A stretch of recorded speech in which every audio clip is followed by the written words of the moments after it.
Bruce Lee faces a real dilemma. He's on the verge of stardom in the United States with a projected TV series on the horizon, but he's just achieved superstardom as a film actor here in Hong Kong. So what does he choose, the East or the West? It's a kind of problem most budding movie actors would welcome.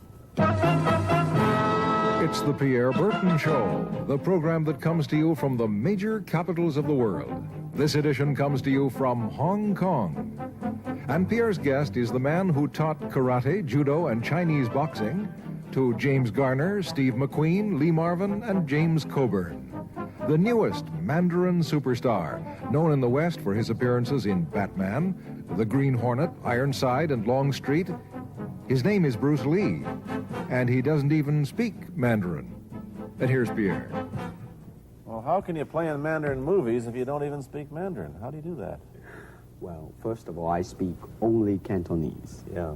So, I mean, there is quite a difference as far as pronunciation and things like that go. So somebody else's voice is used, right? For Definitely, you? definitely. You just make the words. Doesn't that sound strange when you go to the movies, especially in Hong Kong, in your own town, and you see yourself with somebody else's voice? Well, not really, you see, because most of the Mandarin pictures done here are dubbed anyway. They're dubbed anyway? Anyway. I mean, disregard. I mean, they shoot without sound. So it doesn't, make any difference. Your lips never quite make the right words, do they? Yeah, well, that's where the difficulty lies, you see. I mean, in order to, because the Cantonese have a different way of saying things, different from the Mandarin. Yeah. So I have to find, like, something similar to that and keep a kind of a feeling going behind that. Something that matching the Mandarin deal. Like the Does old it sound silent complicated? days. Like the old silent days. But I gather in the movies made here, the dialogue is pretty stilted anyway. Yeah, I agree with you. I mean, see, to me, a motion picture is motion. Yeah.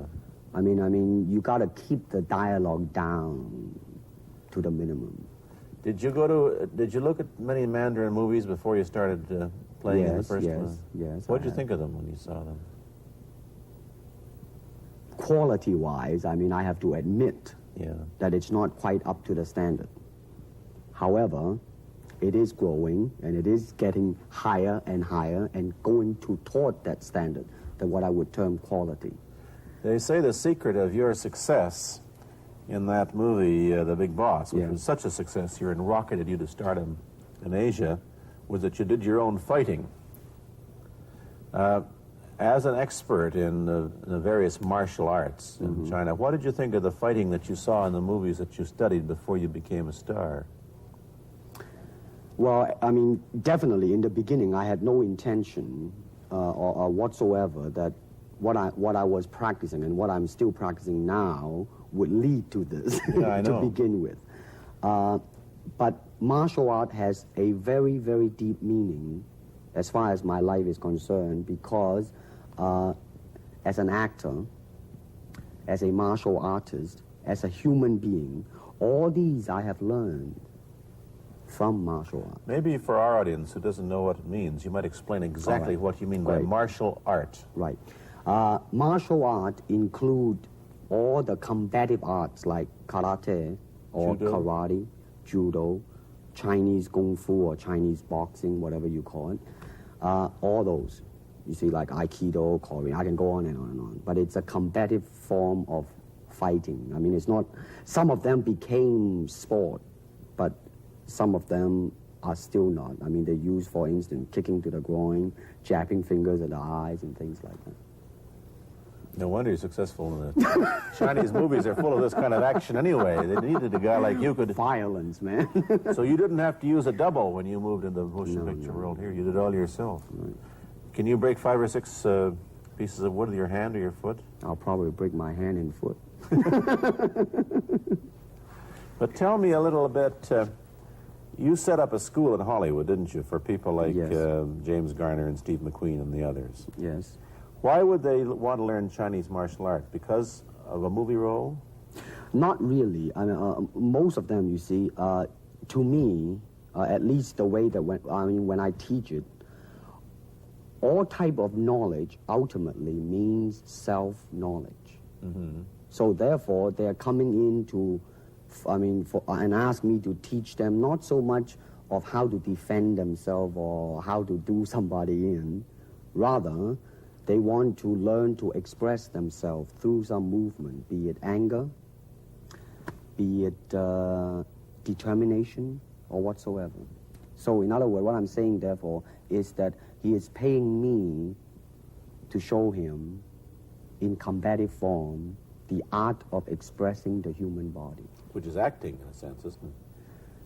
Well, Or it would be a useful tool for an actor to have. it's, I mean, it might sound too philosophical, but it's acting or acting unacting, if you... You've lost me. I have, right? So what I'm saying, actually, you see, I mean, it's a combination of both.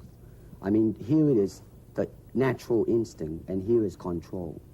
You are to combine the two in harmony.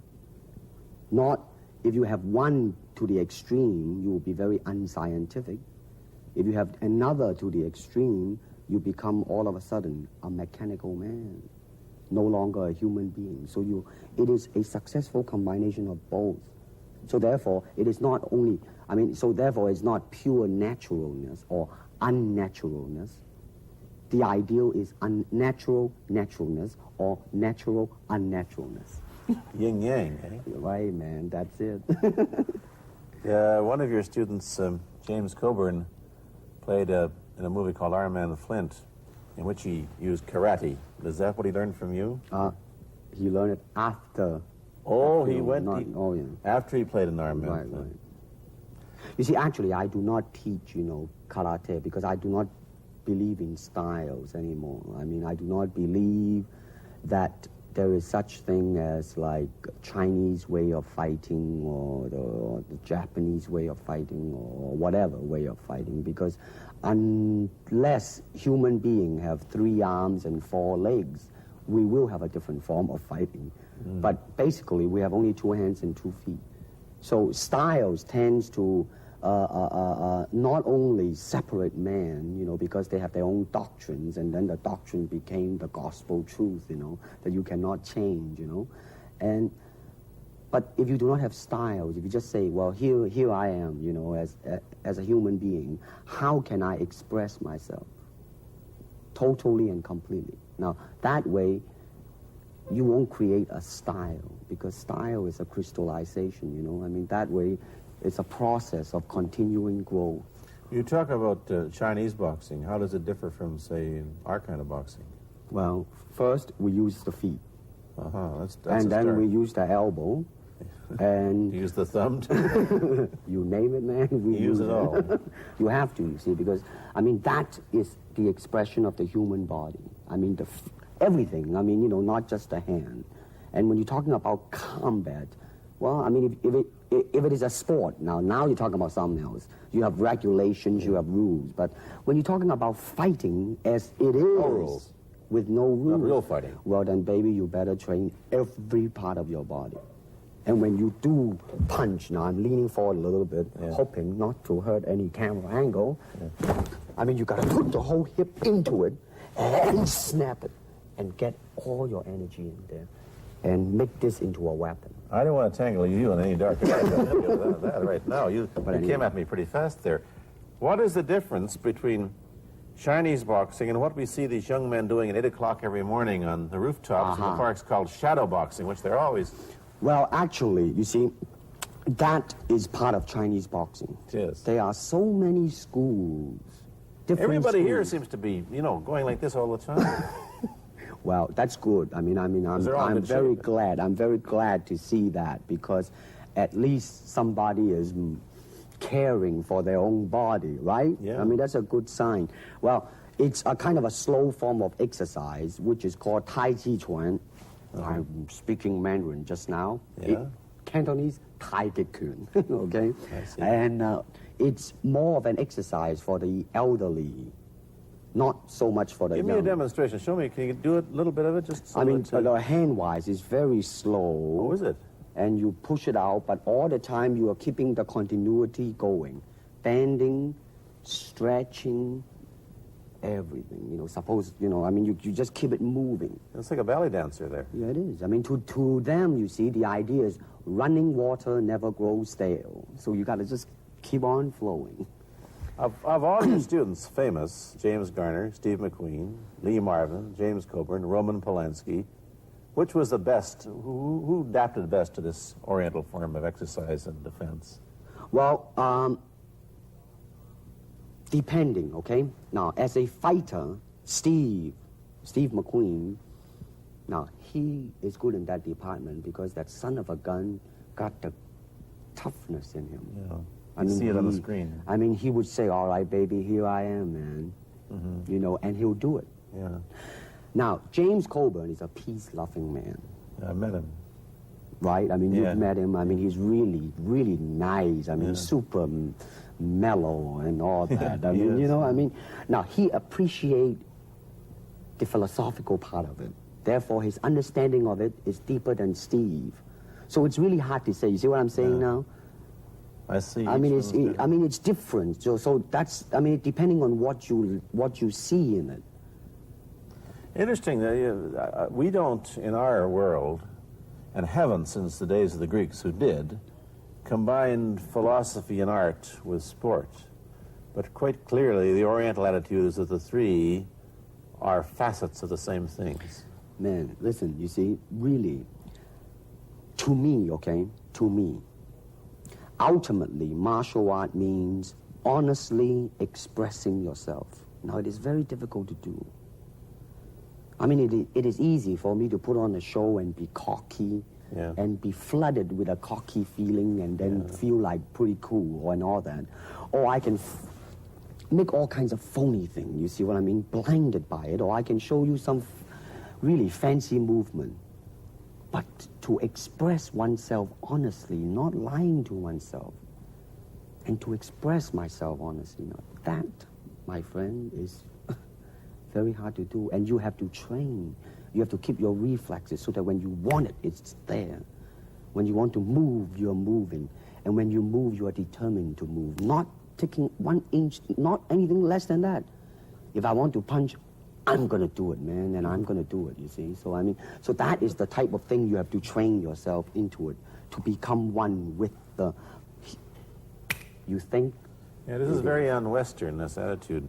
I want to ask you about your movie and TV career, but first we'll take a break. Then I'll be back with Bruce Lee.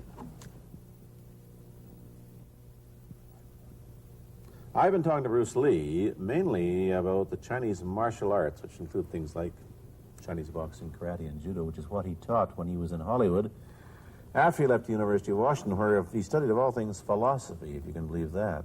He did, but that, perhaps you understand why the two go together from the first half of this program. And you can perhaps understand how he got into films. He knew a lot of actors, but I'm told that you got the job on the Green Hornet, where you played Kato the chauffeur, mainly because you're the only Chinese-looking guy who could pronounce the name of the leading character, Britt Reed. I made that as a joke, of course. And it's a heck of a name, man. Yeah. I mean, every time I said it at that time, I was super conscious. I mean, really now, that's another interesting thing, huh? Let's say if you learn to speak Chinese. Yeah. And it's it's not difficult to learn and speak the word. The hard thing, the difficult thing, it's behind what is the meaning, what brought on the expression and feelings behind those words. Like when I first arrived in the United States, and I look at a Caucasian, and I really would not know whether he was putting me on or is he really angry, because we have different way of reacting to it. See, those are the difficult things, you see. It's almost as if you came upon a strange race where a smile didn't mean what it does to us. In fact, a smile doesn't always mean the same, does it? Of course not. Yeah, I just thought of that.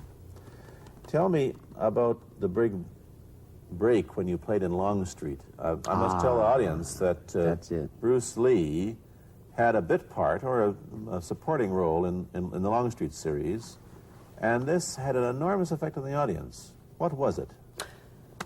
Well, you see, the title of that particular episode of Longstreet is called The Way of the Intercepting Fist. Now, I think the successful ingredient in it was because I was being Bruce Lee. Yourself? Myself, right. And did that part, just express myself, like I say, honestly express myself at that time. And I because of that, I brought, you know, favorable mentioning in like New York Times, which says like the Chinaman who incidentally came off quite convincingly enough to earn himself a television series and so on and so on and so forth. Can you remember the lines by Sterling Sullivan, the key lines? He's one of my students, you know that? Was he too? Yes. You've had everybody as your student. But you read, there were some lines that expressed your philosophy. I don't know if you remember them or not. Oh, I remember that. I Let's said, hear. this is what it is, okay? You're talking to Longstreet, played by James Francesca. I said, empty your mind. Be formless, shapeless, like water. Now you put water into a cup, it becomes the cup. You put water into a bottle, it becomes the bottle. You put it in a teapot, it becomes the teapot. Now water can flow or it can crash. Be water, my friend. Like that, you see? Oh, I see. I get the idea. I get the power behind it. So now, two things have happened. First, there's a pretty good chance that you'll get a TV series in the States called The Warriors, in which you use what, the martial arts Well, in a Western setting? That was the original idea. Now, Yeah. Paramount, you know, I did Longstreet for Paramount, and Paramount wants me to be in a television series. On the other hand, Warner Brother wants me to be in another one, but both of them, I think, they want me to be in a modernized type of a thing. And they think that Western idea is out. But Whereas you would use, you want to do the Western, eh? I want, because you see, I mean, how else can you justify all these punching and kicking and violence except in that period of the West? I mean, in nowadays, I mean, you don't go around on the street kicking people or punching people.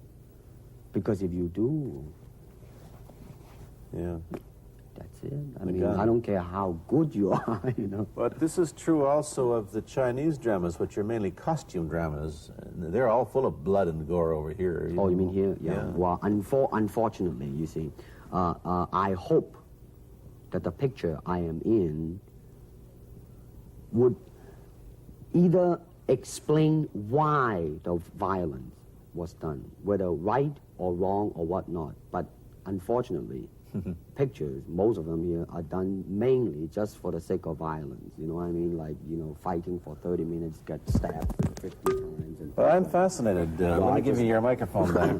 I'm fascinated that you came back. I am a martial artist. You came back to Hong Kong on the verge of success in Hollywood and full of it. And suddenly, on the strength of one picture, you become a superstar. Everybody knows you. You have to change your phone number. You get mobbed in the streets. Now, what are you going to do? Are you going to be able to live in both worlds? Are you going to be a superstar here, or one in the States, or both? Well, let me say this. First of all, the word superstar really turned me off, and I'll tell you why. Because the word star, man, is an illusion. It's something what the public calls you. You should look upon oneself as an actor, man. I mean, you would be very pleased if somebody say, hey, man, you are a super actor. It is much better than, you know, superstar. Yeah, therefore, you've got to admit that you are a superstar. You're not going to, if you're going to give me the truth. I am now. I'm honestly saying this, okay? Yes, I have been very successful. Yeah. Okay? But I mean, I think the word star I mean, I do not look upon myself as a star. I really don't. I mean, believe me, man, when I say it.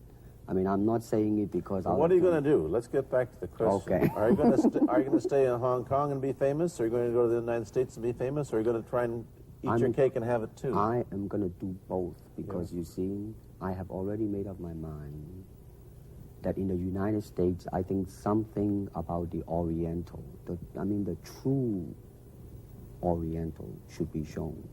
Hollywood sure as heck hasn't. You better believe it, man. I mean, it's always that pigtail and bouncing around, chop, you know, with the eyes slant and all that. And I think that's very, very out of Is it true that you were the first job you had was being cast as Charlie Chan's number one boy? Yeah, number one son, yeah. No, they never made a movie. No. They were going to make it into like a new Chinese James Bond type of a thing. Now that, you know, the old man Chan is dead, Charlie is dead, and his son is carrying on. But they didn't do that. No. Batman came along, you see, because and then everything was started to be going into that, you know, that kind of which you were in. But I mean, by the way, I did a really terrible job in that, I have to say. Really? You didn't like yourself? I didn't see it. Let me ask you, however, about the problems that you face as a Chinese hero in an American series. Have people come up in the industry and said, well, we don't know how the audience are going to take a non-American? Well, such question has been raised. In fact, it is being discussed, and that is why The Warrior is not going to be on. I see. You see, because unfortunately, such thing does exist in this world, you see, like, I don't know, certain part of the country, right? Where, like, they think that business-wise, it's a risk. And I don't blame them, I mean, in the same way, it's like in Hong Kong, if a foreigner come and became a star, if I were the man with the money, I probably would have my own worry of whether or not the acceptance would be there. But that's all right, because if you honestly express yourself, it doesn't matter, see? Because are you, how about the other side of the coin? Is it possible that you are, I mean, you're fairly hip and fairly Americanized. Are you too Western for Oriental audiences, do you think? Oh, man, like, how? I have been criticized for that. You have, eh? Oh, yes, definitely. So. Well, let me say this. When I do the Chinese film, I'll try my best not to be as American as I, have been adjusted to for the last 12 years in the States. But when I go back to the States, it seems to be the other way around. You know what I mean? You're too exotic, eh? Yeah, man. I mean, they're trying to get me to do too many things that are really for the sake of being exotic. You understand what I'm trying to say? Oh, sure. So it's really, I mean, it's when you live in both worlds, it brings its problems as well as its advantages, and you've got both. Time to go to a commercial. I'll be back in a moment with Bruce Lee.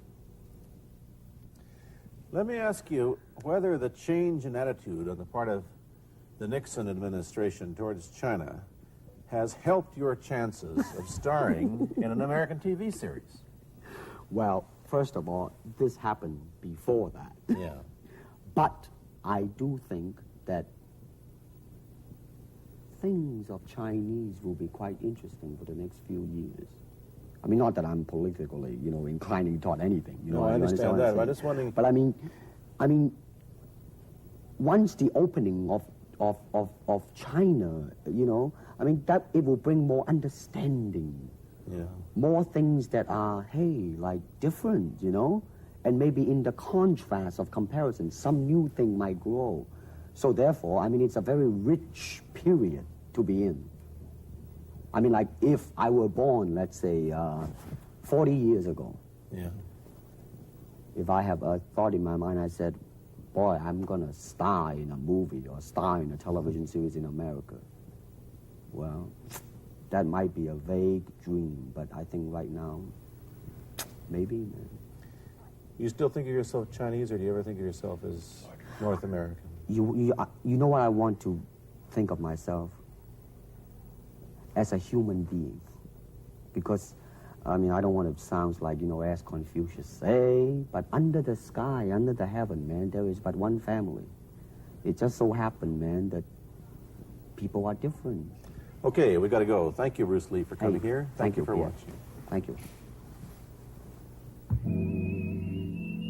You've been watching Bruce Lee on The Pierre Burton Show, a half-hour program of conversation, opinion, and debate. This is Bernard Cowan speaking.